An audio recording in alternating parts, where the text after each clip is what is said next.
What's going on, guys? Welcome to episode 17 of the 2JZ build. Now, today's a big day because today we depart John. John, thank you for all your work, man. You've been good.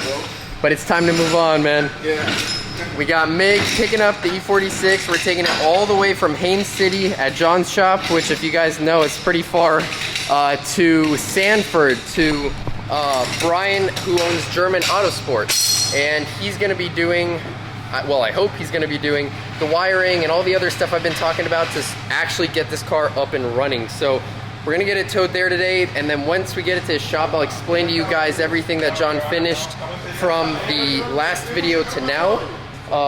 But yeah, I mean, things are moving along, so let's get this thing over to his shop.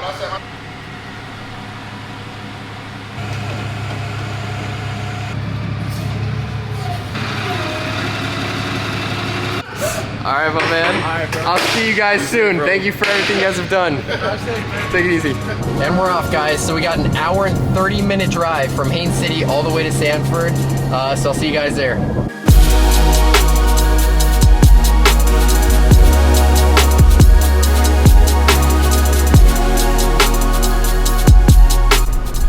We've made it.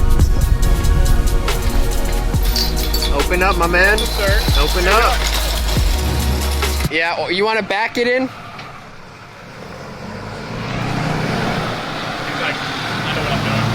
Oh, this guy's the man, honestly, bro. He's towed my car since I moved here, and he's always on time. So you have his like direct contact? Absolutely, yeah. And he gives good prices, dude.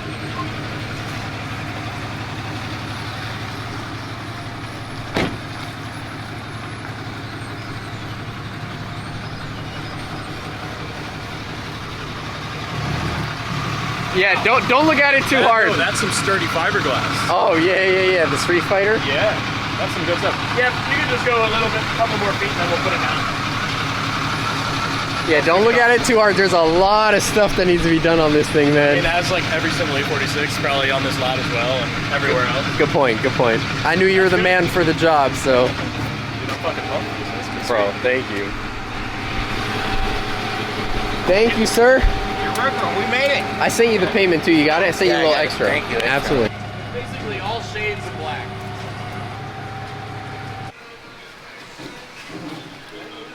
She don't need any more rust than she already had. Yeah, hell no. Dude, the cage looks so bad. Thank you, guys. It's not a rusty car.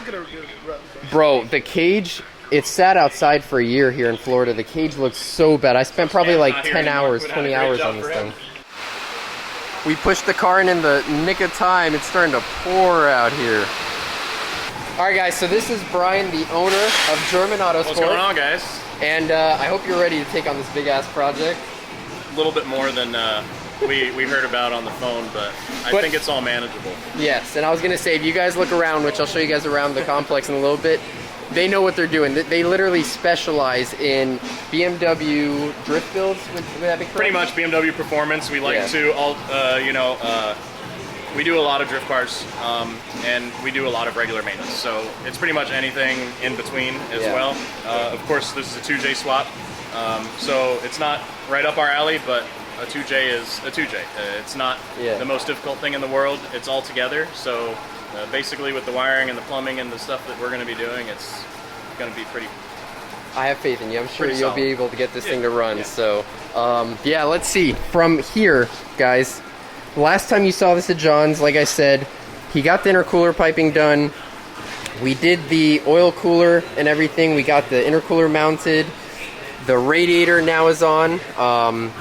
Brian did mention, I think we need to swap or flip this the other way because the fittings, right? For the JZ with the both water inlet and outlet on this side, and then we have both inlet and outlet on this side.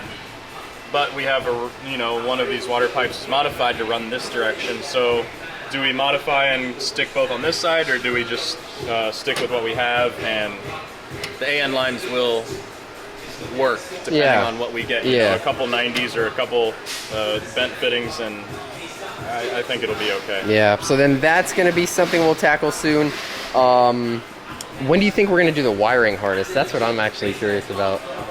So that would have been nice to start it, or at least, do we know which harness we're going with?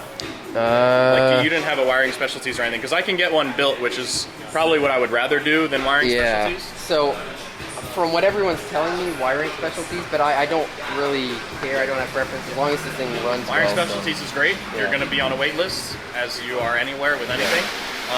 I do have a good guy out of Canada who is their number one link dealer in Canada, and he's a great harness builder. He goes by DP Tuned. Okay. And I might collaborate with him on building a harness if we opt to go this route. I'm open to it. The only curveball really is the whole fuse box, or not the fuse box, but the brake booster. The brake booster is now not a brake booster, and the hole doesn't even exist. Yeah, so I threw that on Brian. Guys, if you've been following the build from the start, because we're literally 17 episodes in now, back in San Diego, the guys convinced me to go with a racing pedal box, which after hearing about a lot of people saying do not go that route if you're going to try to drive this on the street and whatnot, we're going to have to change this back. We welded all this shut where the stock brake booster used to be, so we're going to have to figure out what approach to take that with that. And you said Chase Bays has a brake booster? So there's the booster eliminator, which not many people suggest for street. It's really not the most safe thing to do. And Chase Bays did just release their dual piston, which is FD legal. So we'll probably end up going with that. One for legality purposes, two for safety reasons. Basically, there's only one booster running there's only one master running the whole system. If you have some sort of failure, you lose all your brakes. So it's good to have that dual master set up however they quote it. The other thing is, BMW did a good job designing all this stuff. So getting rid of it isn't always the best thing, because well, that's what I was going to ask you. Spend a lot of time designing all this. Is there a like a retrofitted one we could get, like off a different car besides the E46 M3 one? I haven't heard of it. At least I haven't seen one. It's not in my memory where I'm like, oh yeah. Duarte or someone's done this. I bet you all of his cars and a lot of these pro spec level builds that look like this are going to, or start like this, end up running some sort of boosterless setup. And the only side effect is you don't have assisted pedal, so you have to mash the pedal. If you want to stop, you got to make sure you stop. If you get soft on the pedal, man. It's a little scary. Yeah, especially if I'm going to be in traffic. All right, let me show you guys around here, because this is honestly a BMW guy's heaven. They have everything from engines to E30s, random E46 M3s. Look at that, just chilling, no big deal. Where do you find that? All these M3 donor cars. We have 5 Series, LS swap E36, more E46s, more M3s. We got everything you could think of here. So, I mean, if you guys ever need parts, you're looking for anything, this is your guy to hit up. What is this, 8 Series, I think? One of the older 8 Series. Another E36 M3 that he just sold. E30 drift car that he's built, which is absolutely insane. I forget what engine this has.